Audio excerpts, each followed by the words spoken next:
స్నేహితులారా, ఈ సమయాన్ని బట్టి దేవునికి వందనాలు తెలియజేస్తూ ఉన్నాను. ప్రేమపూర్వకముగా మిమ్మల్ని అందరినీ వాక్య ధ్యానంలోనికి ఆహ్వానిస్తూ ఉన్నాను. దావీదునకు చూపిన అనే అంశాన్ని మీ ముందు ఉంచాలని ఆశపడుతూ ఉన్నాను కనుక దేవుని యొక్క వాక్యమును మీరు ముగింపు వరకు ఆలకించాలని మీ కుటుంబ సభ్యులతోనూ తోటి విశ్వాసులతోనూ ఈ వీడియో షేర్ చేసుకొనండి. మీ ప్రార్థన మనవులు ఎట్టివైనను ఫోన్ కాల్ ద్వారా కానీ కామెంట్స్ రూపంలో కానీ తెలియజేయండి. నమ్మకంగా మీ కొరకు ప్రార్థించడానికి అన్ని వేళలా సిద్ధముగా ఉన్నాము. ఈ వీడియో మీ ఆధ్యాత్మిక జీవితములకు ఉపయోగకరంగా ఉంది అని మీకు అనిపిస్తే దయచేసి ఈ ఛానల్ను సబ్స్క్రైబ్ చేసుకునవలసినదిగా మనవి చేస్తూ ఉన్నాను. లేఖనము యెషయా గ్రంథము 75వ అధ్యాయము 3వ వచన చివరి భాగము, దావీదునకు చూపిన శాశ్వతమైన కృపను మీకు చూపుదును. స్నేహితులారా, లేఖనముల ద్వారా మనము అర్థము చేసుకున్న రీతిగా దావీదు గారు ఒక గొప్ప కుటుంబానికి, రాజవంశానికి, ధనికమైన కుటుంబానికి పేరు ప్రఖ్యాతులు, గౌరవ మర్యాదలు, గొప్పదనము, ఆస్తిపాస్తులు, అంతస్తులు కలిగిన కుటుంబానికి ఏమీ చెందినటువంటి వాడు కాదు.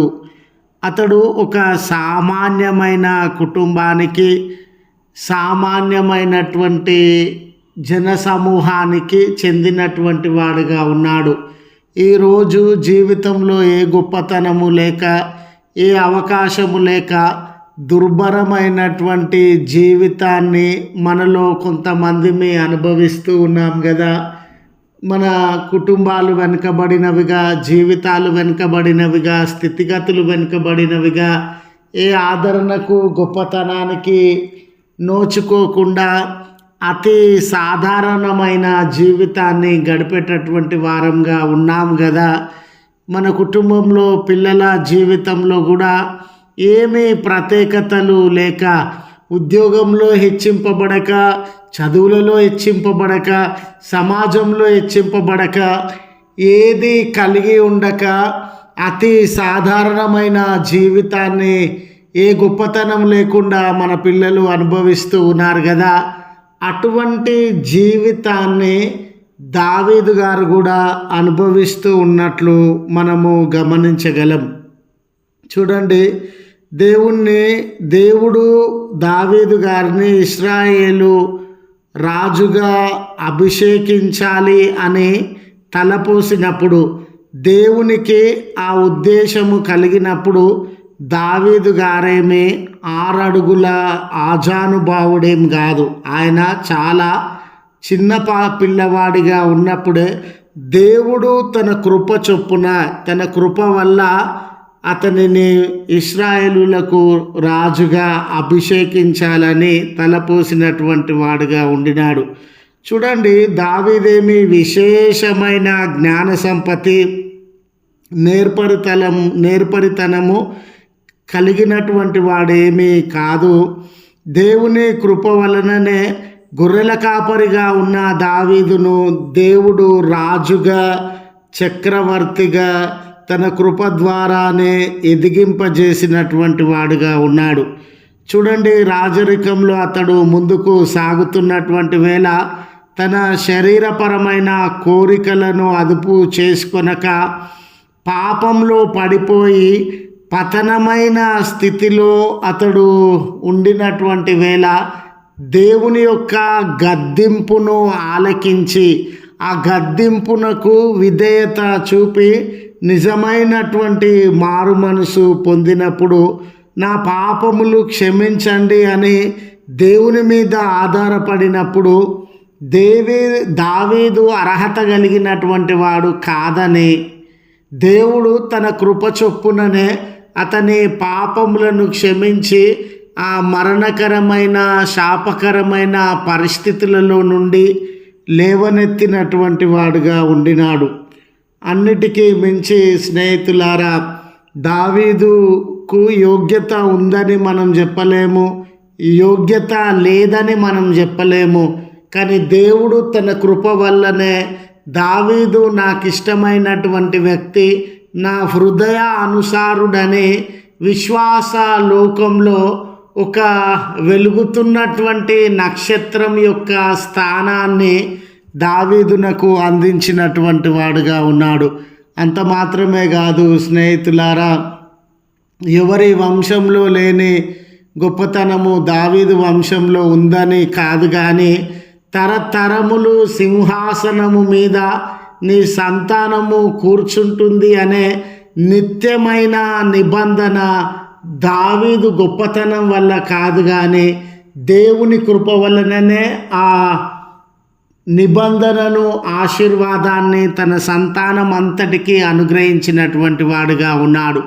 స్నేహితులారా, ఈ దినాన నలిగిపోయినటువంటి వారము, విడువబడినటువంటి వారము, ఏ యోగ్యత లేనటువంటి వారము, దేనికి నోచుకోనటువంటి వారము అని తీవ్రమైన నిరాశ, నిస్పృహలు, భవిష్యత్తు కొరకైన భయము, భారము, కన్నీళ్లతో నింపబడిన మన జీవితాలకి దేవుడు అందించుచున్న వాగ్దానము ఏమిటంటే, దావీదుకు చూపిన శాశ్వతమైన కృపను మీకు చూపుతానని దేవుడు మాట ఇస్తూ ఉన్నాడు.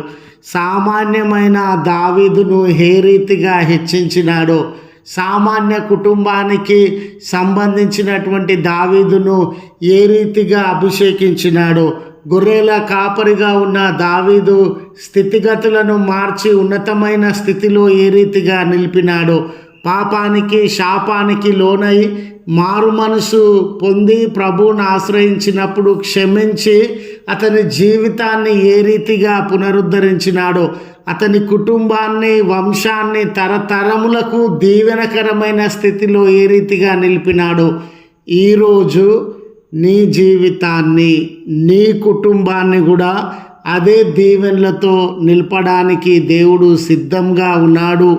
మీరు దేవుణ్ణి ఆశ్రయించండి. కష్టకాలంలో ఆయన యుద్ధకు రండి, ఆయనను అడగండి అనే మనవి మీ ఎదుట ఉంచుచు ఈ మాటలను ముగిస్తూ ఉన్నాను. ప్రార్థించుదము. కృపగల తండ్రి, ప్రేమగల మా దేవా, నీ పరిశుద్ధమైన నామమునకు వందనాలు చెల్లిస్తూ ఉన్నాం. శాశ్వతమైన కృప మా జీవితంలో అనుగ్రహించే దేవుడవయ్యా, మేము అతి సాధారణమైన జీవితాన్ని జీవించుచు ఎన్నో వేదనలకి, భయాలకి, చింతకి, భారానికి, బలహీనతలకి లోనవుతూ ఉన్నాము. దావీదు జీవితాన్ని ఏ రీతిగా మీరు ఉద్ధరించినారో, లేవనెత్తినారో, మా జీవితాలను కూడా ఆ రీతిగా ఉద్ధరిస్తానని, లేవనెత్తుతానని వాగ్దానము చేస్తూ ఉన్న విధానమును బట్టి మీకు కృతజ్ఞతలు చెల్లిస్తూ ఉన్నాం.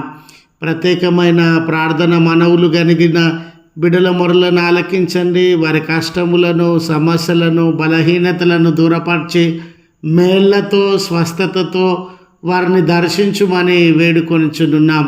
అయ్యా, కృతజ్ఞత భావం కలిగి జన్మదినాన్ని జరుపుకునే కృపనిచ్చినావయ్యా, వివాహ దినాన్ని జ్ఞాపకం చేసుకునే ఆశీర్వాదం ఇచ్చినావయ్యా అని మీకు కృతజ్ఞతలు చెల్లించుచున్న దంపతులను, కుటుంబములను మీరు దీవెనలతో నింపి రానున్న కాలం కొరకు మీ మేళ్లను వారి ఎడల అనుగ్రహించుమని, సుదూర ప్రయాణముల కొరకు సిద్ధపడిన బిడ్డలను వారి ప్రయాణాలలో మీ భద్రతనిచ్చి నడుపుమని క్రీస్తు పేరట వేడుకొనుచు ఉన్నాము తండ్రి.